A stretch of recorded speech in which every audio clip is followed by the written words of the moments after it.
भगवान ने एक झुकने का अवसर दे दिया और मैं इनके रूप में किसी व्यक्ति को नहीं देख रहा हूं।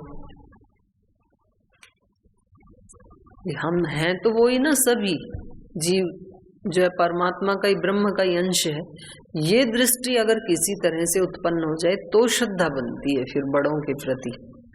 जब हम उसको एक व्यक्ति के रूप में नहीं देखते। गुरु के प्रति श्रद्धा क्यों बनती है? क्योंकि हम गुरु को एक व्यक्ति के रूप में नहीं देख रहे हैं, अपने से एक महान शक्ति के रूप में देख रहे हैं, दिव्य शक्ति के रूप में देख रहे हैं उसको। नहीं तो शरीर तो ऐसा ही है उनका भी, पर हम शरीर रूप में देखते नहीं है उनको, इसलिए श्रद्धा बन जाती है। तो ऐसे ही हम इस दृष्टि को थोड़ा विस्तार करें, सबके अंदर यदि वो दिखने लग जाए, जिसको परम पूज्य गुरुदेव कहते हैं भागवत दृष्टि, तो तब तो फिर सबके प्रति हो जाएगी श्रद्धा। तो फिर हम किसी को भी प्रणाम आदि करेंगे, ये जो बताए हैं 3 प्रकार के तप बताए हैं, तो फिर वो श्रद्धा से युक्त ही होंगे।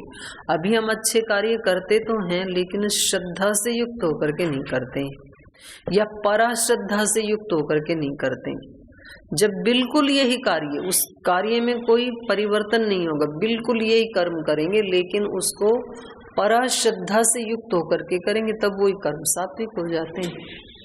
मोक्ष के कारण, मुक्ति के कारण भी यही कर्म बनते हैं, और बंधन के कारण भी यही कर्म बनते हैं।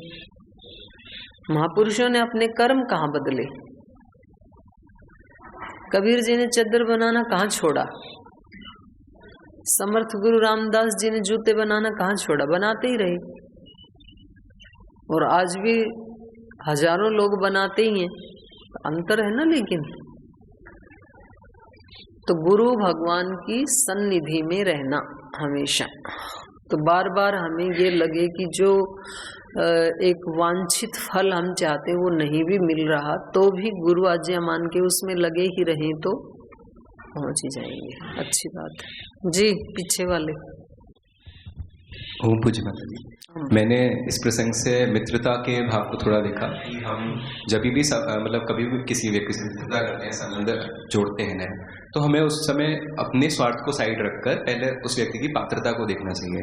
जैसे भगवान श्री राम चाहते तो बाली से मित्रता करके उनका काम बहुत ईजी हो जाता है, सेना सब था, पराक्रम था बहुत अच्छा, पर फिर भी उन्होंने सुग्रीव जी की, हनुमान जी की, जामा जी आदि जो थे उनकी तरफ, उनकी पात्रता को पहले प्रायोरिटी करी कि ये इनसे मित्रता करना मेरे लिए सही है। तो हमें भी अपने जीवन में, क्योंकि मित्रता तो समान गुण कर्म स्वभाव वालों में होती है ना भाई। तो श्री राम जी के अंदर सात्विकता है, इसलिए उनको सात्विक व्यक्ति ही मित्र बनाने में पसंद आएंगे। तो आपका ये कहना है कि जी अपना जब काम पड़े तो जो सामान्य आदमी होगा वो तो अपनी सात्विकता को भी छोड़ के यूं सोचेगा भाई इससे काम जल्दी बन सकता है, ये फटाफट बना देगा।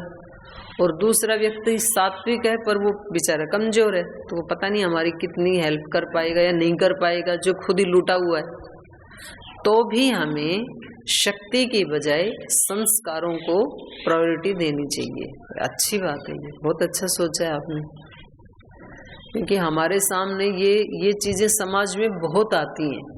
एक तरफ संस्कार है, सात्विकता है, एक तरफ पावर है।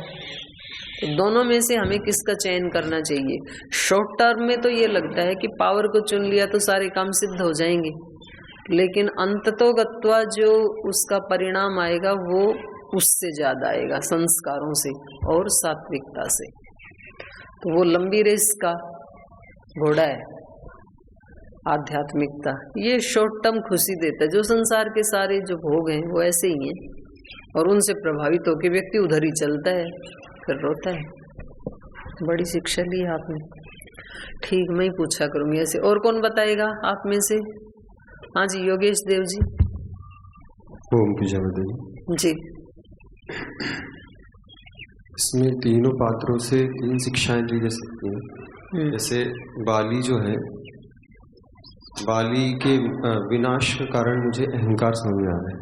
जो बल का जो अहंकार है ना, जो शुरू में सुग्रीव को जो उसने भगाया था वो बल के घमंड से ही लगभग, और अभी उनकी जो पत्नी है उनकी भी बात नहीं सुन रहा। बल के कारण, घमंड के कारण। और सुग्रीव से ये शिक्षा ले सकते हैं कि सुग्रीव जो है, आगे एक प्रसंग आने वाला है, तो उसमें वो भोग विलास में फंस करके भगवान का विस्मरण कर देता है। नहीं, अभी लो ना आप पहले का। अभी क्या शिक्षा ले रहे हो अच्छी वाली, वो लो पहले, आगे का प्रसंग तो आगे आएगा। अभी भी जैसे हनुमान जी उनको बार बार समझा रहे हैं सुग्रीव जी को, तो मतलब विश्वास थोड़ा सा कम है सुग्रीव को, कम था। मतलब एकदम से जैसे कोई हनुमान जी मतलब इतने परम भक्त है, हनुमान जी को तो तुरंत समझ में आ गई उनकी शक्ति श्री राम जी की, और इनको डाउट था। ठीक है, तो डाउट नहीं होना चाहिए। दो तीसरे से भगवान श्री राम जी जैसे दोनों युद्ध कर रहे हैं, बाली और सुग्रीव जी, तो मतलब जो दोनों को समान देखने के कारण भी उनको मार नहीं रहे, चाहते तो मार भी सकते थे, तो वहां थोड़ा सूझबूझ विवेक पूर्वक उन्होंने निर्णय लिया। ये सीखने को मिला। यहाँ ये भी तो हो सकता है जो ये पूछ रहे थे ना, अपने भद्रदेव जी पूछ रहे थे कि जी वो दिख ही रहा होगा, वो पराजित हो रहा है सुग्रीव, तो पहचान में आ ही रहा होगा कि ये सुग्रीव होगा, वाली तो पराजित नहीं होगा। तो इसको हम इस दृष्टि से भी देख सकते हैं कि भगवान पहले अच्छाई और बुराई दोनों को तटस्थ होके देखते हैं। ऐसा नहीं है कि भगवान को पहचान में नहीं आती अच्छाई क्या है और बुराई क्या है, लेकिन तो भी वो दोनों को देखते हैं, और फिर वो अच्छाई को निमित्त बना के ही बुराई का नाश करते हैं। तो क्योंकि यहाँ निमित्त तो सुग्रीव को ही बनाना था, लेकिन सुग्रीव को क्योंकि अभी 100% श्रद्धा नहीं थी, तो इसलिए इसको पहले श्रद्धान्वित बनाना चाहते थे वो। और एक बार बहुत श्रद्धा होने के बाद भी जब व्यक्ति को सब मिल जाता है, तो ये प्रमाद का जो संस्कार है वो दोबारा भी आ सकता है। वो फिर वो आगे वाला प्रसंग जो आप बता रहे हो उसकी वहां चर्चा करेंगे फिर। अच्छी बात है। और कौन बताएगा? प्रकाश देव जी। ओम दीदी जी प्रणाम। इसमें मैं जो पूछा शंकर जी ने बोला था वैसा बोलने वाला था, लेकिन उसमें जैसे उन्होंने एक तरह से सामान्य बात कह दी कि सिद्धांति सी जैसे कि मातृशक्ति में सम्मयी बुद्धि होती है, जिसे इनका कहने का मेरे को लगा। लेकिन यहाँ मेरे को इस दृष्टि से लगा कि यहाँ तीसरे श्लोक में और पांचवें इसमें एक संशोधन ये है कि जितने भी शरीर है ना, मेल फीमेल जो है, तो हमें तो हमारी जो सनातन संस्कृति है वो भगवान शिव को जैसे अर्धनारीश्वर दिखाती है। तो पुरुष शरीर में भी मातृत्व भी होता है और पितृत्व भी होता है, दोनों होते हैं। करुणा भी होती है, उत्साह भी होता है। ऐसे जो माता के शरीर में है उसमें पराक्रम भी होता है और करुणा भी होती है, दोनों होते हैं, दोनों में दोनों होते हैं। तो इसलिए कोई झगड़ा नहीं है। इसी दृष्टि आगे चलो, मतलब उसको यही लग गया कि मतलब उन्होंने केवल ऐसे क्यों बोला। ठीक, आगे बताओ। सृष्टि का है बुद्धि तत्व में सब में रहता है। हाँ, पहला विकार। तो इसमें कि अब यहाँ बाली तीसरे और पांचवें श्लोक में आया था कि बाली वेग से और क्रोध पूर्वक जा रहा है कि अपना उसको घमंड है कि मैं तो इतना बलशाली हूँ, तो सुग्रीव मेरा क्या है। इस कारण से वो उस समय क्रोध में अविवेक की अवस्था में, और तारा बोलते हुए पंचनारियों में आती है कि वो श्रेष्ठ थी, ज्ञानवान थी, विदुषी थी, तो उनका विवेक प्रधान था। तो उनको जैसे अब चाहे उनसे छोटे या माने तो उनका सुनना चाहिए था उसमें कि विवेक की अवस्था में, कि उस समय वो ज़्यादा विवेक की अवस्था में। ऐसे जैसे पीछे प्रकरणों में खूब आया कि कभी माता सीता कभी कई मंत्र आदि आया था कि उस समय वो उन्होंने अपनी अल्पज्यता अविवेक दिखाया। कई बार सुग्रीव लक्ष्मण राम जी की, कभी राम जी को समझाना पड़ा है लक्ष्मण को, कभी। आपका कहना ये है कि बुद्धि तत्व सब में एक ही होता है, सबका पर किसी समय किसी में उसकी उदार अवस्था होती है, किसी में प्रसुप्त अवस्था होती है। तो जब जिस व्यक्ति में ज्ञान की उदार अवस्था हो तो उसकी बात को मानना चाहिए, चाहे वो छोटा हो चाहे बड़ा हो। ठीक है, हाँ। तो देखो मैं ठीक से समझा आपकी बात को। और कौन बताएगा भाई गुरुकुल वालों में से कोई खास शिक्षा? हाँ बताओ। तो माता जी हम भाई जैसे मेरा उत्तर बाकी से थोड़ा अलग है, क्योंकि इसमें हर प्रसंग के दो पक्ष होते हैं। इसमें राम जी ने ये हमको सिखाया है कि युद्ध से पहले जो जिससे भी हम लड़ने जा रहे हैं उसके बारे में हमको सब कुछ जान कर रखना चाहिए कि वो कितना बलवान है, कैसा दिखता है। अगर उनको पता होता तो पहली बार में बाली को मार देते। ना वो तो पहले ही बताया था उन्होंने, सुग्रीव ने पीछे के जो प्रसंग है ना उसमें पूरा वर्णन किया था उन्होंने, मालूम था उनको। मतलब चेहरा तो वो अंतर नहीं कर पाएंगे ना चेहरा बिना देखे भी मालूम था। ये 8वें सर्ग में बताया, बाली के पौरुष का वर्णन पूरा किया उन्होंने। ऐसा नहीं है कि उनको उसके बल पराक्रम का पता नहीं था इसलिए उन्होंने बाण नहीं चलाया, और दोबारा तो बताया भी नहीं सुग्रीव ने। तो ये ठीक है आपका कहना कि भाई किसी के ऊपर भी हमें वार करना है तो चाहे वो छोटा भी क्यों ना हो तो उसके भी बलाबल का हमें ज्ञान होना ही चाहिए, तभी एक्शन लेना चाहिए। बिना जाने तो एक्शन नहीं लेना चाहिए, ये तो सही। तो यहाँ तो पता है इनको, श्री राम को तो इनके बल का। हाँ भाई, और जो बच गए इनमें से इच्छा है किसी की बताने की? हाँ, स्वामी अर्जुन देव जी को दो माइक दो। ओ माता जी प्रणाम। रट लो तब तक अच्छे से। जी भाई। माता जी, यहाँ के प्रसंग को हम पूज्य गुरुदेव जी के उपदेशों के अनुसार देखें तो उसमें दो उपदेशों के साथ में साम्यता का दर्शन हो रहा है। जैसे गुरुदेव जी बताते हैं कि कोई भी प्रसंग हो तो उसमें वृत्ति सारूप्य में इतरत्र नहीं होना चाहिए। तो इसमें हम देख रहे हैं जैसे सुग्रीव ने बाली को ललकारा, वो तुरंत नदी के वेग के समान तैयार होकर सारूप्य हो गया जी। एक तो ये देखने को मिला था। दूसरा पूज्य गुरुदेव जी बताते हैं, एक होती है मन के विकार और आत्मा की पुकार। तो यहाँ पर बाली को हम मन के रूप में देखें तो इसमें तुरंत विकार आ गया सुग्रीव की वाणी को सुन करके, और बुद्धि के रूप में, आत्मा के रूप में देखें तो तारा को यहाँ पर ले सकते हैं। तो मन के विकार को छोड़ करके तारा को आप फिर बुद्धि तत्व के रूप में देखो जी। बुद्धि तो बताती है हमें, ये ठीक है ये गलत है। मन कभी बुद्धि की सुनता है, कभी नहीं सुनता है जी। तो मन को बुद्धि की बात सुननी चाहिए। और आत्मा का तो रूप तो यहाँ श्री राम का ही है कि जब हम बुद्धि की बात नहीं सुनते हैं तो फिर तो श्री राम से फिर हमें दंड मिलेगा ही, तो फिर तो आत्मा तो दंडित करेगी ही। फिर तो पूरा तो मतलब नहीं घटेगा इसमें। आत्मा स्वयं को दंडित नहीं करती है, परमात्मा ही दंडित करता है। लेकिन वो फिर चेतन तत्व तो कुछ कर नहीं सकता है। तो इसमें आप तारा को बुद्धि तत्व के रूप में देखो, बाली को फिर आप मन के रूप में देखो। अच्छी बात। चलो जी आप बताओ। महंत जी प्रणाम। असत्य के पास कितना भी बल हो पर वो एक दिन पराजित जरूर होता है।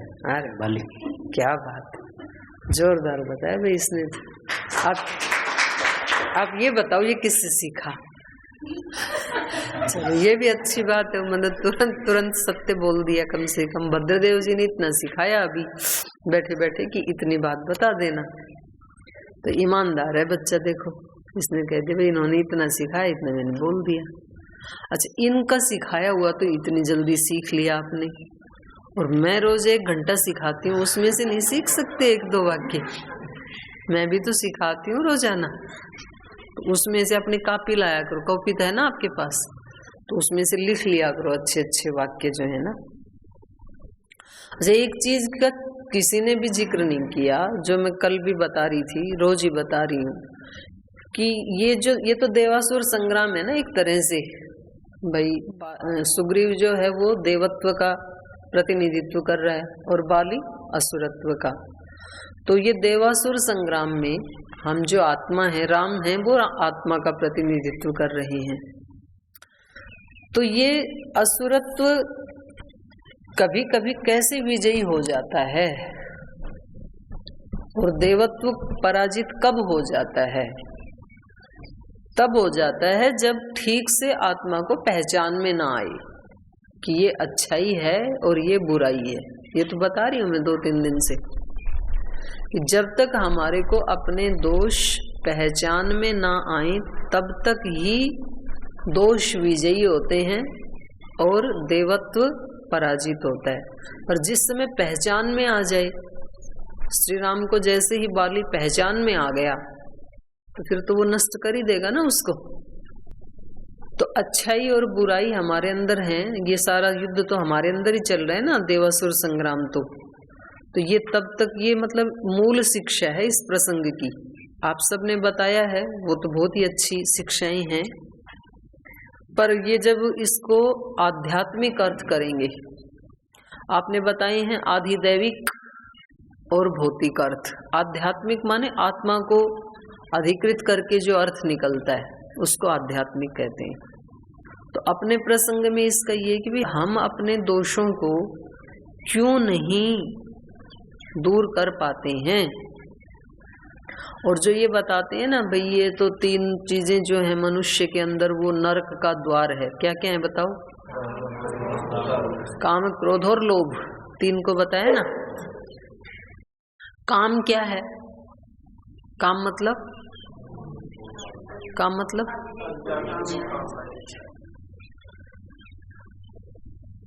अविवेकपूर्ण इच्छा कह लो या कामनाएं कह लो। काम का अर्थ कहते कामनाएं, ये अर्थ आता है। तो इसका अर्थ है अप्राप्त की इच्छा। अविवेकपूर्ण इच्छा कौन सी है? जो अप्राप्त है उसकी इच्छा, उसको कामना कहते हैं। प्राप्त जो हमें हो गया वो चाहे कितना भी हो गया, 1000 करोड़ लाख करोड़ कितना भी हो गया, जितना प्राप्त हो गया ना तो वो कम पड़ जाता है। और जो अभी प्राप्त नहीं है उसकी इच्छा, इसका नाम है कामना। अब मान लो किसी को पूरा भारत ही मिल गया और पूरे भारत में जितना भी धन दौलत सोना चांदी हीरे जितने, वो सब एक व्यक्ति को दे दिया, तो उसकी कामना मिटेगी नहीं। फिर वो कहेगा पूरे विश्व में है वो मिलना चाहिए मेरे को। अप्राप्त है ना वो तो अभी तो भारत का मिला है। और मानो कि उसको पूरी पृथ्वी ही दे दी, सारे देश दे दिए, सारे देशों का मालिकनामा इस व्यक्ति के नाम, ये मालिक है पूरी पृथ्वी का। तो तब तो कामना खत्म हो जाएंगी? नहीं होंगी तब भी।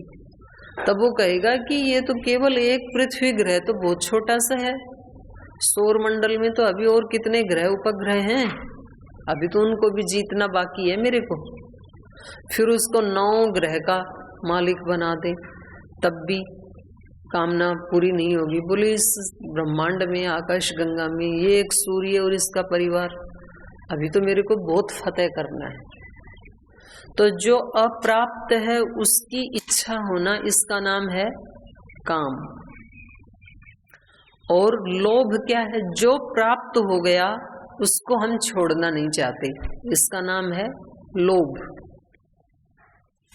अप्राप्त की इच्छा काम, जो प्राप्त है उसको छोड़ना नहीं चाहते। जो कुछ हमारे पास आ गया वो हम दूसरे को देना नहीं चाहते, इसका नाम है लोभ। और इन दोनों के बीच में रहता है क्रोध,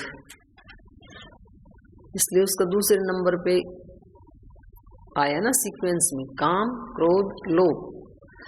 तो काम और लोभ दोनों के बीच में क्रोध रहता है। जो अप्राप्त की इच्छा है वो प्राप्त नहीं हुआ तो भी क्रोध आएगा, जो प्राप्त है वो किसी ने छीन लिया या लेना चाहा तो भी क्रोध आएगा। तो इसलिए हमारे ऋषि कहते हैं तुम कामना का ही त्याग करो। जो अपने पास प्राप्त है वो पर्याप्त है, जो प्राप्त है पर्याप्त है हमारे लिए।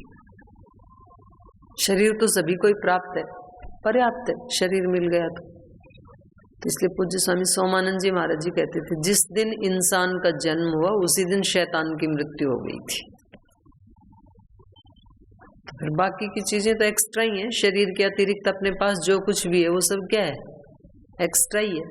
शरीर मिल गया तो पर्याप्त है। तो उस व्यक्ति को फिर कोई पराजित नहीं कर सकता, वो कभी नरक में नहीं जा सकता, क्योंकि ये द्वार ही नहीं है ना उसमें जाने का। उसके आगे ना उसमें काम है ना लोभ है, काम और लोभ नहीं है तो क्रोध भी नहीं है। और ये तीनों हैं तो फिर व्यक्ति जब उसकी कामनाएं भी पूरी हो रही हैं, जो प्राप्त वो छीना भी नहीं जा रहा है, और क्रोध अभी साइलेंट अवस्था में, तब फिर अगली चीज आती है मोह। मोह वैचित्ते, मोह किसका नाम है? जो अपना नहीं है उसको अपना मानना, माने व्यक्ति को यही ना पता लगे कि मेरे लिए करना क्या है और न करना क्या है, इसका नाम ही मोह है। जैसे हमारे को 24 घंटे में ईश्वर की तो स्मृति नहीं आती है और संसार की विस्मृति नहीं होती है, ये सब संसार में ही तो आएगा, तो उसका नाम है मोह। और अहंकार वो है जो दूसरी की चीज को अपना मान बैठे।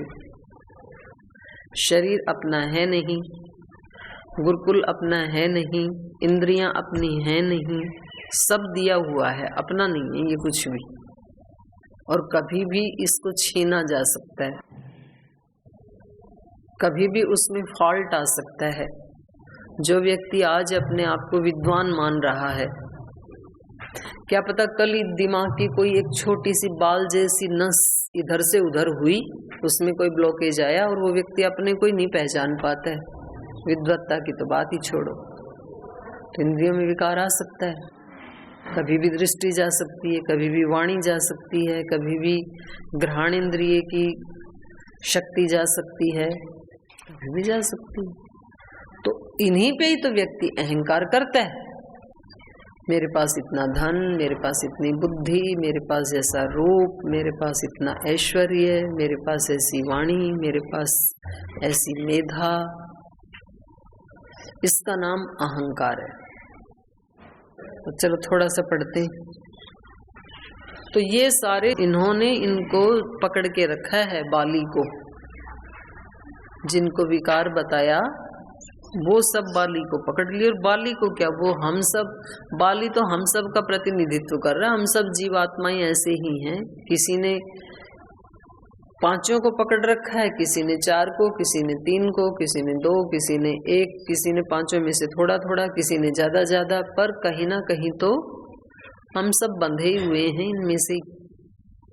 तो ये इनकी पत्नी कह रही हैं कि देखो ये छोटा कारण नहीं है जो आपको इस तरह की चेतावनी मिल रही है सुग्रीव की तरफ से, इसको आप छोटा कारण मत मानो। उसकी वाणी में जो, उसके निनाद में जो दर्प था और जो एक सुनिश्चय था कि अब की बार तो मैं इसको मार के ही दम लूंगा, तो ये न एतद अल्पम ही कारणम न सहायम हम मन्ये सुग्रीवम तम इहागतम अवष्टब्ध सहायश्च यमाश्रित्यैष गर्जति पूर्वमेव मया वीर श्रुतं कथयतो वचः अंगदस्य कुमारस्य वक्ष्यामि त्वाहितं वच अंगदस्तु कुमारोऽयं वनान्तमुपनिर्गतः प्रवृत्तिस्तेन कथिता चारैर्राप्तैर्निवेदिता अयोध्याधिपते पुत्रौ शूरौ समरदुर्जयौ इक्ष्वाकूणां कुले जातौ प्रथितौ रामलक्ष्मणौ सुग्रीव प्रियकामार्थं प्राप्तौ तत्र दुरासदौ तव भ्रातुर्हि विख्यातः सहायो रणकर्कशः रामः परबलामर्दी युगान्ताग्निरिवोत्थितः निवासरवृक्षसाधूनाम् आपन्नानां परागतिः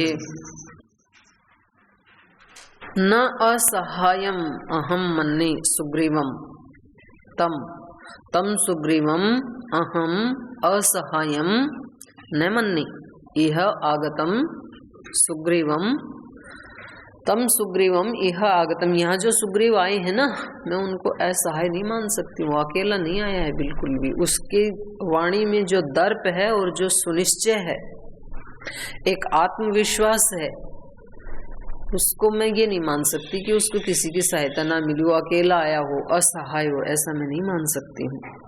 अवष्टब्ध सहायश्च यम आश्रित्य एष गर्जति, मतलब जरूर कोई ना कोई तो उसको प्राप्त हुआ है। अवष्टब्ध, कुछ प्राप्त हुआ है उसको। सहायश्च, और कोई उसका सहायक है, कोई ऐसी शक्ति जो उसकी सहायक बनके उसको प्राप्त हुई है। यम आश्रित्य एष गर्जति, उस शक्ति का आश्रय लेकर के ये इस तरह से गरज रहा है, ऐसे नहीं गरज सकता है, उसका अपना इसमें बल नहीं है। पूर्वमेव मया वीर श्रुतम कथयतो वचः, और ये बात मैंने पहले सुनी है। कुमारस्य अंगदस्य, जो इनका पुत्र है वीर कुमार अंगद, उससे मैंने ये बात पहले सुनी है। वक्ष्यामि त्वा हितम वचः, वो मैं आपको बताती हूँ। अंगद ने मुझे क्या बताया था, तो आपके हित के लिए वो बात मैं आपको बताती हूँ। तो ये क्या बताएंगी, इसको फिर हम कल पढ़ेंगे।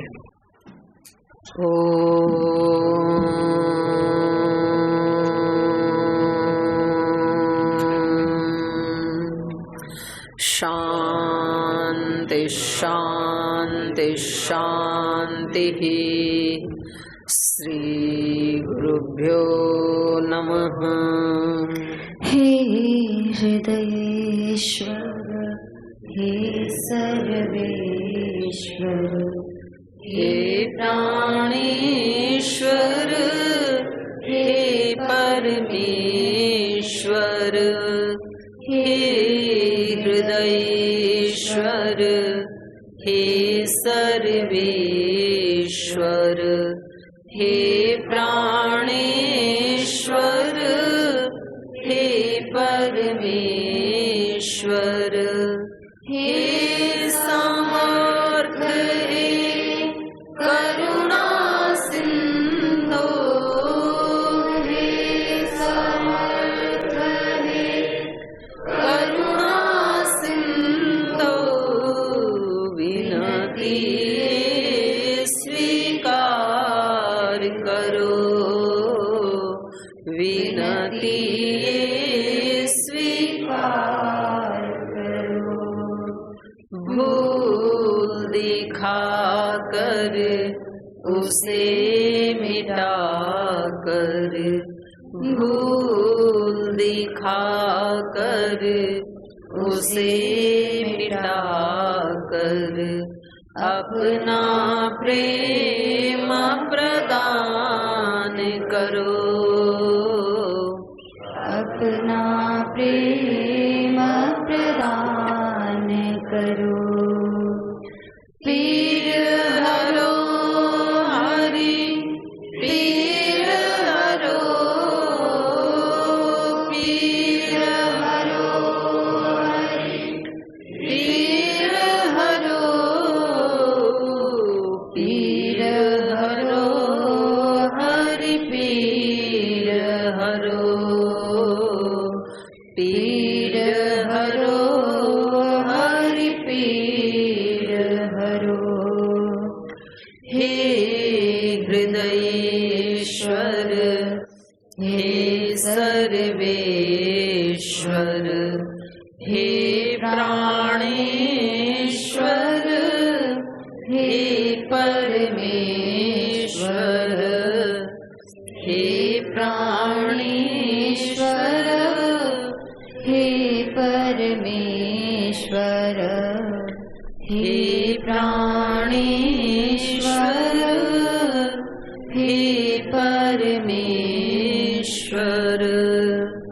ओम श्री गुरुभ्यो